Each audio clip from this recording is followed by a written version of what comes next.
Good morning again, class. Today we will be discussing assist the diners as continuation of our lesson yesterday serve food orders.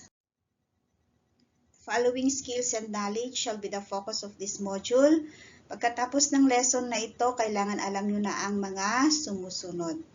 Attend to anticipated additional requests and needs of the guest. Offer and serve additional food and beverage at the appropriate time.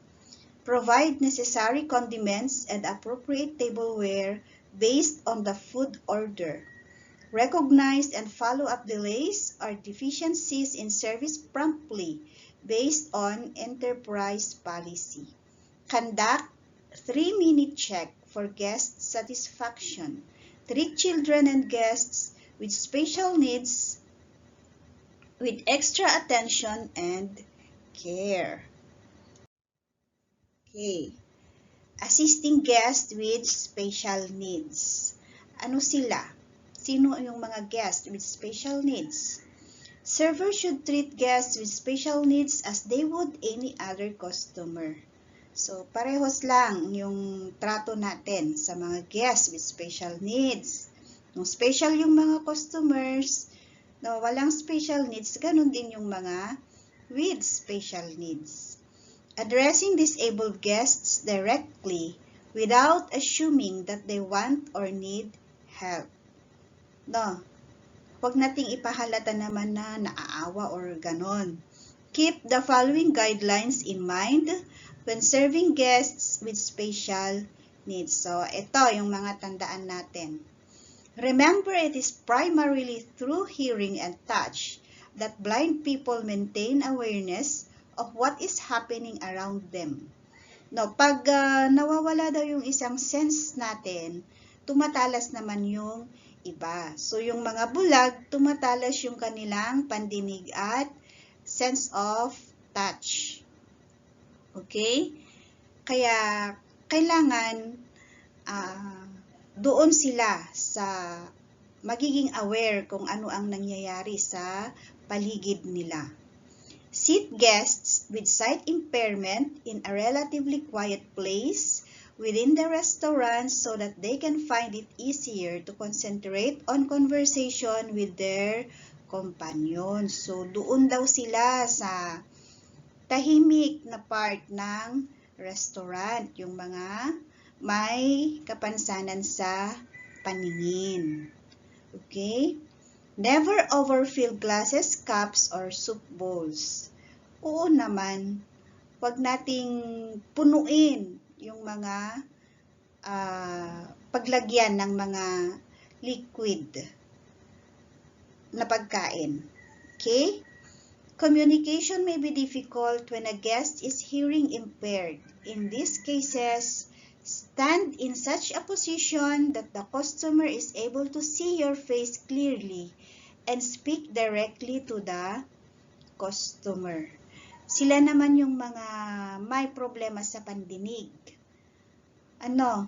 Tapos, sila naman yung matatalas ang paningin. Kung sa bulag, matalas ang pandinig, sa mga bingi naman matalas yung paningin. May mga may problema sa pandinig na binabasa nila yung bawat buka ng bibig at doon nila naiintindihan yung ibig mong sabihin sa kanila. Diba? Ang gagaling. Kaya ganyan. Kailangan makita nila ng maliwanag yung mukha mo habang ikaw ay nagsasalita. Kaya kapag hearing impaired yung customer mo, ibalikas. Bigkasin mong mabuti yung mga words na sasabihin mo para tama yung pag-interpret nila ng iyong sinasabi. Okay? Speak slowly and distinctly. Huwag masyadong mabilis yung pagsasalita. And distinctly, kailangan maliwanag. Ibuka mo ng mabuti ang iyong bibig, sabi ko nga kanina, para maintindihan ang iyong sinasabi sa pamamagitan ng iyong pagsasalita. Describe food and drink items in simple, precise, and plain language. Okay? So, wag kang gumamit ng mga malalalim na description ng mga pagkain. Kung matamis, matamis. Huwag ka nang gumamit ng iba pang words tungkol sa matamis. Sit hearing impaired customers away from excessive noise, as this is very uncomfortable for customers wearing hearing aids. May tita ako na gumagamit ng hearing aid kasi hindi na siya talaga makadinig. Pero sabi niya, ayaw niya kasi nadidinig daw niya kahit yung mga bulong. Kaya kapag yung normal na nasalita, malakas na daw para sa kanila yon at lalo daw silang nabibingi. Kaya yan yung suggestion na ilayo nyo sila sa masyadong maiingay na lugar ng restaurant kapag sila ay gumagamit ng hearing aids kasi naiirita pala sila doon. Read back the food and beverage order to confirm all requests. So, tulad nung sa normal customers, inuulit din natin kung ano yung mga orders para kung kulang, dagdagan nila, or kung meron silang gustong palitan, pwede pa nilang palitan. Guests with limited mobility should be given the following considerations. O sila naman yung mga nakasaklay, naka-wheelchair, ganyan, or hindi nakakagalaw ng normal. Please place wheelchair users at tables where there is adequate space for maneuverability. O doon daw sila sa pwedeng igalaw-galaw yung wheelchair. Paatras, paside, ganyan. Position the guest off the main corridors of customer or staff movement. So, wag sila doon sa may heavy traffic, yung mga dinadaanan ng mga guest at ng mga staff. Malamang doon sila sa sa gilid, ganon. Position him or her within easy access of washrooms, exits, and fire exits. So, doon sila sa malapit ng paghuhugasan ng kamay, ganyan. Malapit sa door, exits, and fire exits. Crutches or walking sticks should be placed where they are easily accessible, but do not present a risk of injury to other customers. Yung mga saklay, doon sila sa madali nilang kunin pero hindi naman nakakasagabal sa mga ibang customers.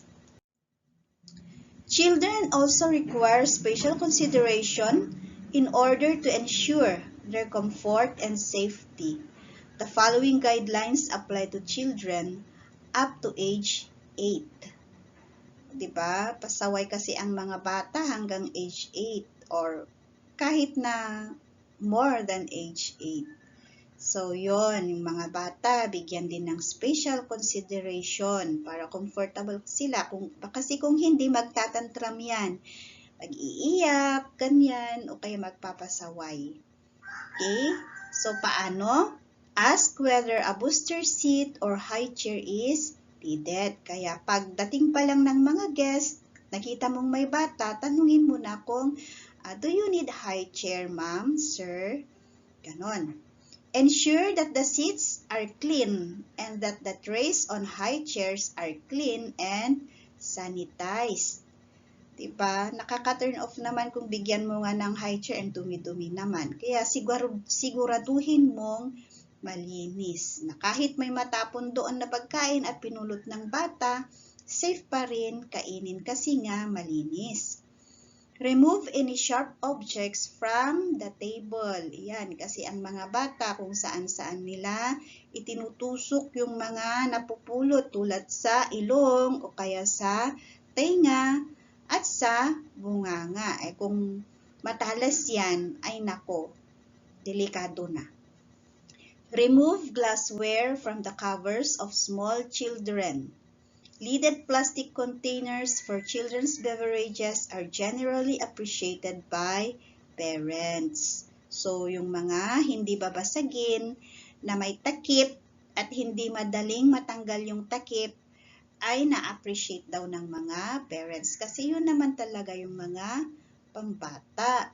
So, kapag bawal ang glassware na baso or plato ng mga bata. Kasi nga, baka matabig at matapon, magkukos pa sila ng accidents. Talk to the children as you serve them. Kausapin mo din sila, hindi lang yung mga adults. If your establishment offers children's activities, such as paper placemats and crayons, bring this to the table. So, may mga establishments na nagbibigay din ng special care sa mga bata para hindi sila mabore at hindi sila magtantrum. Tulad nga ng mga yan, paper placemats and crayons para instead na magpasaway sila, magsulat-sulat na lang sila doon sa may table. If the parents approve, help children select an appropriate menu item. So kung gusto ng mga parents na ang mga bata ang pipili ng kakainin, let them. Okay? Kasi may mga bata na alam na nila kung ano yung mga gusto nila, yung mga paborito nila. Ganyan. Serve children as quickly as possible. Serve them first. Diba? Uunahin daw ang mga bata or else, lalo na pag gutom yan, baka hahablutin pa yung pagkain na isuserve mo sa adult. After the guests depart, make sure that the area beneath the table is thoroughly swept. Kasi kung may mga bata, assume na natin na maano silang kumain, makalat, ganyan. Kaya pag alis, siguraduhin malinis. Pati hanggang doon sa ilalim ng table. Pag adult, malamang sa malamang, hindi naman hanggang sa ilalim ng table yung kalat. Changing ashtrays. Another duty of the server is changing ashtrays in the establishment's smoking section. Do not wait for the cigarette butts to accumulate before changing an ashtray. To make sure that ashes do not fly into guests' food or beverages, invert a clean ashtray and hold it over the soiled one. Dispose the contents of the dirty ashtray safely and then place the clean ashtray on the table. Liwanag naman yata na kapag magtanggal ka ng ashtray doon sa smoking section, wag mong hintayin mapuno ng yung butts, upos ng sigarilyo. At kung magtatanggal ka, lagyan mo ng ito yung may laman na upos, takipan mo ng malinis na ashtray para huwag daw lumipad yung mga abo at malagay sa pagkain at inumin ng guest. Ganyan. And then, tapon mo na nakatakip at palitan mo ng malinis na ashtray yung tinanggal mong mayroon ng mga cigarette butts. Okay? How about customers falling? Sometimes, there are unfortunate situations such as customers getting ill while being served in the restaurant. Yung mga masamaang pakiramdam, pero pumupunta pa rin kumain. If this occurs, servers and persons in authority should take immediate action. So, kung meron mga may masamaang pakiramdam, yan, servers and persons in authority. As soon as it is noticed that a guest is not feeling well while in the restaurant, a person in authority, either the captain, waiter, or restaurant manager should be informed. So, kung ikaw na server at nahalata mo na masama ng pakiramdam ng guest, sabihin mo na si captain, waiter, or si restaurant manager. Sir, meron po tayong guest na masama ang pakiramdam, ganyan. The person in authority must inquire if the guest needs assistance. At the same time, he or she must try to judge whether the illness is of a serious nature. And then, kapag nasabihan na si restaurant manager or si captain waiter, lalapit na siya sa guest at tatanungin kung, Ma'am, sir, do you need assistance? Ganyan. Habang tinitingnan kung kaya pa ba ng guest na umupo doon or kailangan na niya ng tulong ng professional tulad ng doktor o nurse.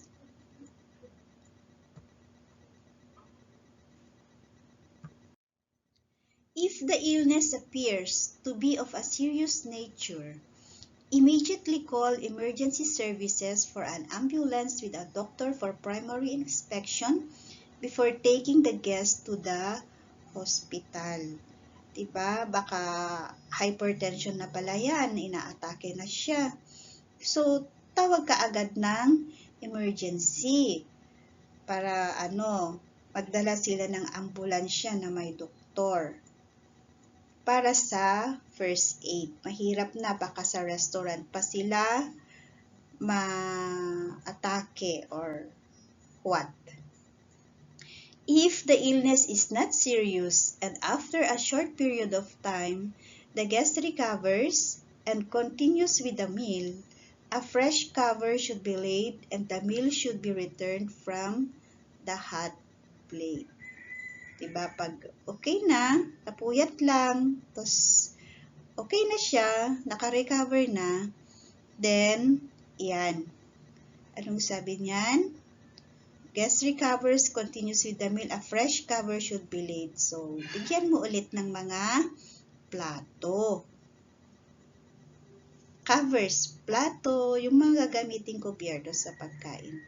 And the meal should be returned from the hot plate. Tapos, serve mo na yung kanyang mga orders. Tapos na ang lesson natin for this day. At, para malaman kung may natutunan kayo, gawin ulit itong self-check 4.2, true or false. Read the statement below, write true in capital letters if the statement is correct and false if the statement is incorrect. Write your answers on a 1/2 sheet of paper crosswise. Opo, crosswise. Sit hearing impaired customers away from the excessive noise.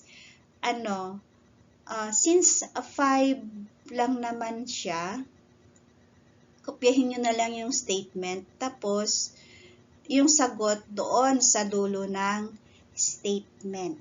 No? I will give 2 points for each.